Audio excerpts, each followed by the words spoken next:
Le groupe Connect, expert en recrutement intérimaire. Rejoignez les 35 agences du groupe Connect pour des opportunités de carrière partout en France.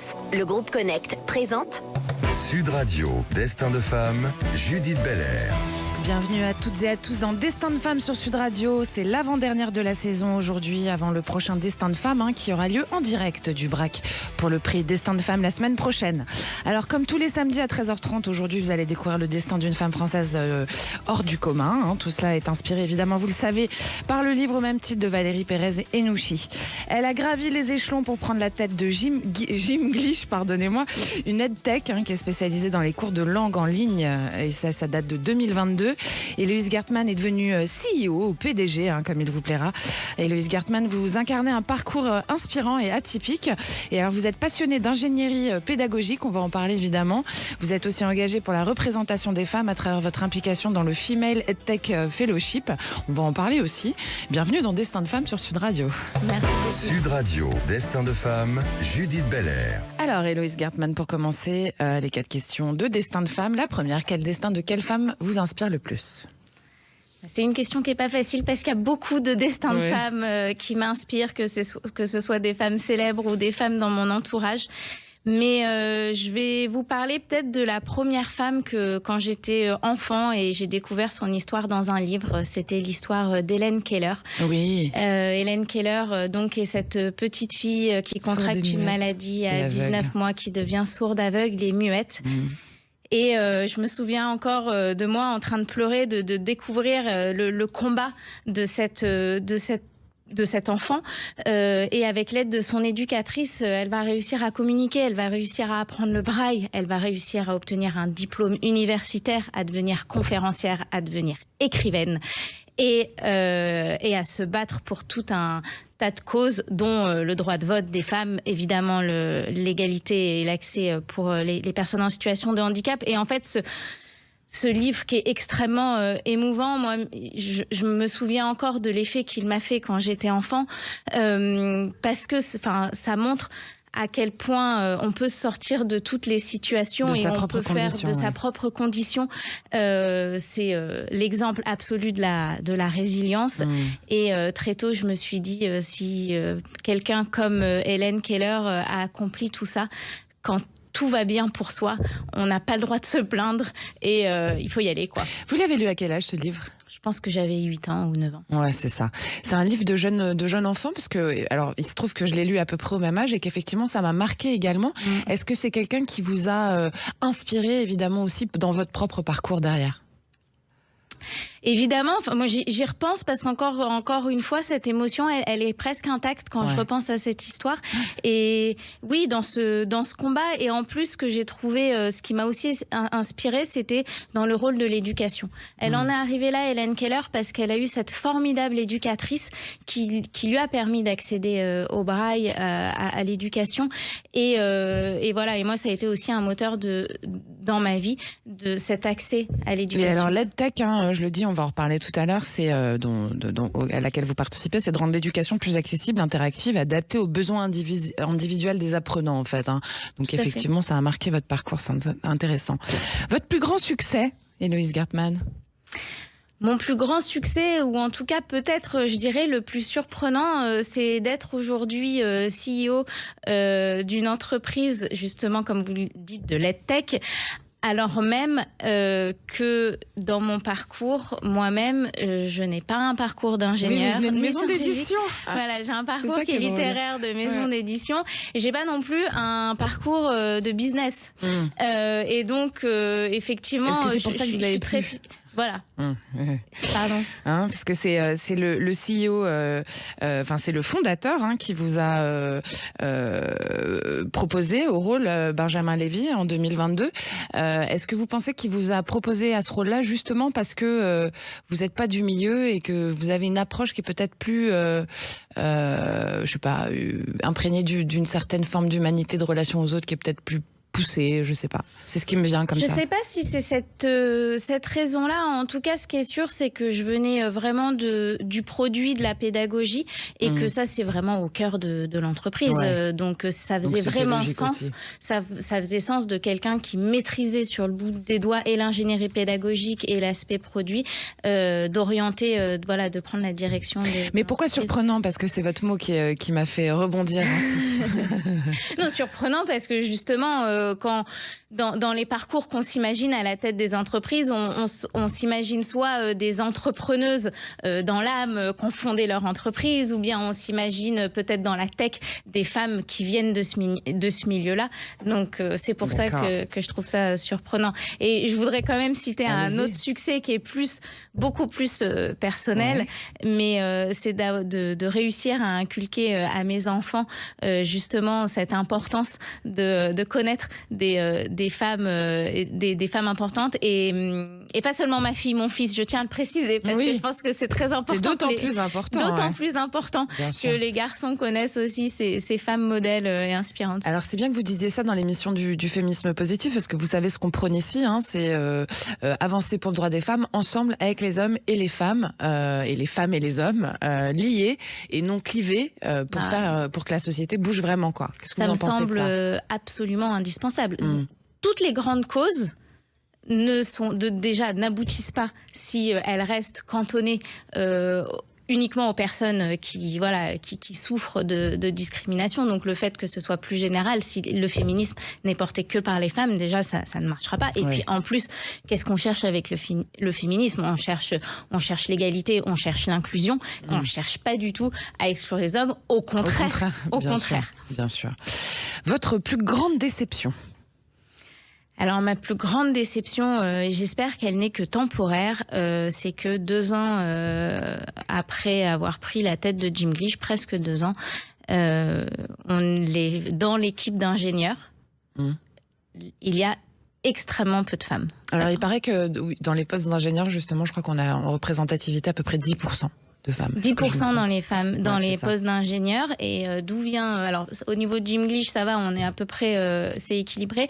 Mais on est là-dedans. Hein, pourquoi ? Parce qu'il faut les informer que c'est possible, les femmes, en fait, ou qu'elles ne viennent pas naturellement vers ce genre de voie ? Alors, pourquoi ? Là, nous, très concrètement, il y a un problème dans les candidats. Il n'y a pas de candidates. D'accord. Donc, effectivement, parce que moi, je suis derrière mon directeur technique à dire...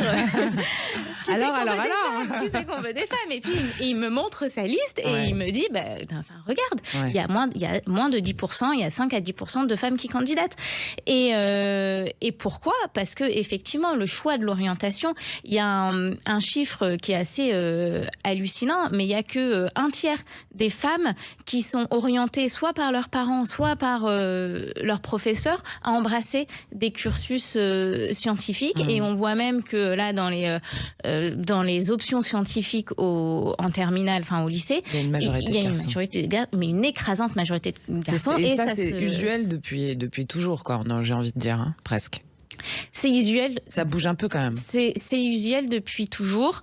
Maintenant, j'ai découvert, alors c'est dans les études, oui, mais j'ai découvert il n'y a pas longtemps que le fait de 10% de femmes dans la tech, ça c'est récent, ça date surtout des années 90, parce que jusqu'aux années 1960, les femmes étaient majoritaires dans l'informatique. Ah bah c'est intéressant. Les femmes étaient majoritaires dans l'informatique. La première programmeuse, le premier programmeur est une programmeuse, et elles ont vraiment énormément contribué à l'amélioration des calculs, au développement. Et malheureusement, quand c'est devenu stratégique et lucratif, la balance s'est inversée. Ah bah tiens. Alors, votre plus grande joie, Héloïse Gartmann? Ma plus grande joie, c'est de voir mes enfants rire et de rire avec eux. Ça, c'est joli.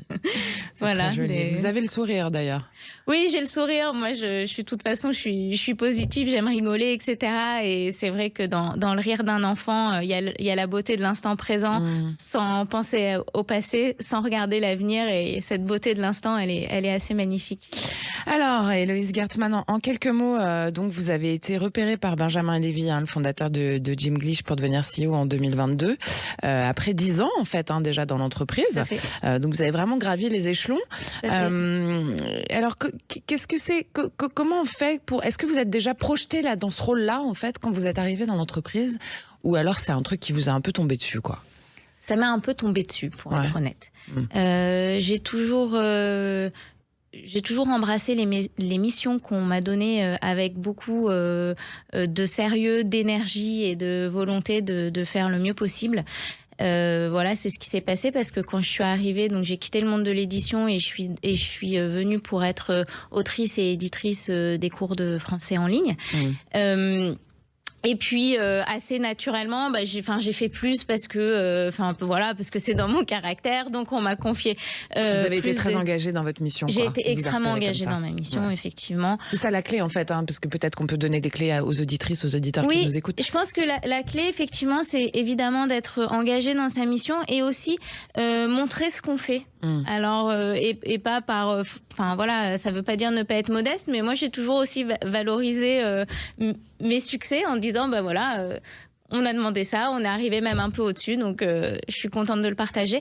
Et puis ensuite, donc j'ai pris la tête de l'équipe produit et pédagogique. J'ai contribué à un moment où on s'est diversifié. On n'était pas simplement dans les langues. On a voulu faire des partenariats, notamment avec Le Monde, où on a fait un produit mémorable d'apprentissage pour la culture générale. Et j'ai participé à la formation de nos nouveaux partenaires, etc.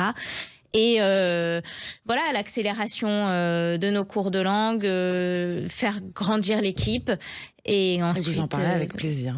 J'en parle avec plaisir, oui. J'en parle avec plaisir. Effectivement, j'ai toujours eu des très bonnes expériences. J'ai eu la chance que les fondateurs, parce qu'ils sont deux, Benjamin Lévy et Antoine Brenner, me fassent confiance et j'ai eu, Eh bien, c'est très agréable cette conversation. Vous restez avec nous, chères auditrices, chers auditeurs. Vous savez, Sud Radio, c'est votre radio. Destin de femme aujourd'hui, c'est avec Héloïse Gertmann qui est à la tête de Gymglish, l'EdTech spécialisée dans les cours de langue en ligne et ludique. Vous restez avec nous, merci. Le groupe Connect, expert en recrutement intérimaire. Rejoignez les 35 agences du groupe Connect pour des opportunités de carrière partout en France. Le groupe Connect présente Sud Radio, Destin de femme, Judith Belair. Si vous nous rejoignez, bienvenue les copines, bienvenue les copains dans l'émission du féminisme positif Destin de femme sur Sud Radio. Aujourd'hui avec nous Héloïse Gertmann, CEO de Gymglish, l'EdTech spécialisée dans les cours de langue en ligne. Alors vous avez un parcours atypique, on l'a dit, Héloïse, et vous avez su d'ailleurs transformer votre passion initiale, qui est en fait la littérature, on peut le dire objectivement, en ingénierie pédagogique aussi derrière. Et puis, alors c'est devenu un atout majeur pour votre entreprise, alors que vous aviez une formation initiale qui est absolument pas technique justement et pas d'ingénierie, on en parlait tout à l'heure. Finalement, le moment où vous avez décidé de changer de parcours, qu'est-ce qui s'est passé? Alors ça, c'est vraiment, je vais prendre le temps de vous le raconter parce que c'est plutôt, on va dire, le fait de saisir les opportunités qui se présentent à soi. J'étais effectivement dans le monde de l'édition et comme beaucoup de personnes autour de 30 ans, j'ai eu envie de changer de vie. J'ai quitté ma vie parisienne avec un sac à dos et je suis partie faire le tour de l'Australie. D'accord. Voilà. Okay. Et alors d'ailleurs, pour vous préparer à votre rôle de CEO, vous êtes aussi allé au Cap-Vert pendant 6 mois. Donc le voyage pour vous, c'est important. Le voyage, c'est très important et là, c'est un grand lien. Le voyage et découvrir des autres cultures, là, c'est un lien avec ce qu'on fait au quotidien chez Gymglish parce que nous, simplement, on n'apprend pas simplement une langue, mais on fait découvrir la culture, en fait, parce que... à travers divers objets, des séries, plein de petites choses comme ça, j'ai vu. Des séries, de l'humour, et aussi, des personnages qui sont concrets et qui expliquent le contexte culturel, qui font eux-mêmes partie, qui sont anglais ou américains ou canadiens, si on apprend. Mais ce contexte culturel, que ce soit aussi en faisant découvrir des films, de la musique, des livres aussi, est extrêmement important, et tout le culturel, les habitudes alimentaires, qu'est-ce qu'on se dit pour draguer, ce genre de choses-là.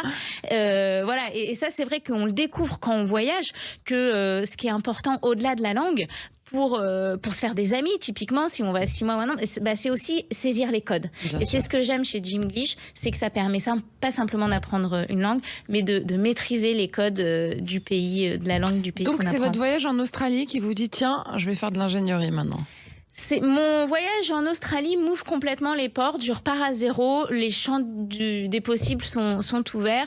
Et effectivement, avant de rentrer en France, je vois cette annonce pour Gimglish, et je me dis, super, c'est exactement, il y a un aspect éditeur que je faisais, il y a un aspect multiculturel que je veux pas quitter après mon voyage, donc je postule à distance.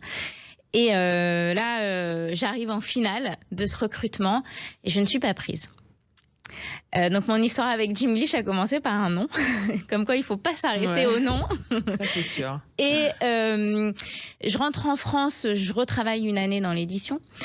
Et puis Benjamin Lévy me rappelle un an après. D'accord. En me disant, on a un poste qui s'ouvre, on t'a pas oublié. Ok. Reviens. Et là, c'était une vraie interrogation parce que quitter le monde de l'édition une deuxième fois, j'allais pas y revenir, je le savais. Et en même temps, j'avais eu un coup de cœur. Il y avait cette mission de transmettre mon amour pour la langue française. Puis j'ai suivi mon cœur, comme souvent. Et j'y suis allée. Comme quoi, c'est un peu ça le sujet, hein, c'est le cœur. Tout à fait. Ouais. Le sujet, c'est le cœur. Alors, vous avez créé un truc qui s'appelle Emigo. Donc, vous avez introduit l'IA, donc l'intelligence artificielle, dans les cours de langue.